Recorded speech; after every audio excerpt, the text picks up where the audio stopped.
No puedo creer que justo hoy olvidé mi paraguas. Esta situación es tan incómoda. Tengo que romper este silencio. Doctor, ¿te gustan los elfos?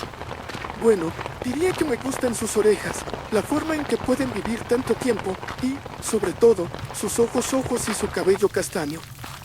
Vaya, parece que dejó de llover. Doctor, ¿esos no son rasgos muy típicos de un elfo? ¿O acaso me está describiendo a mí?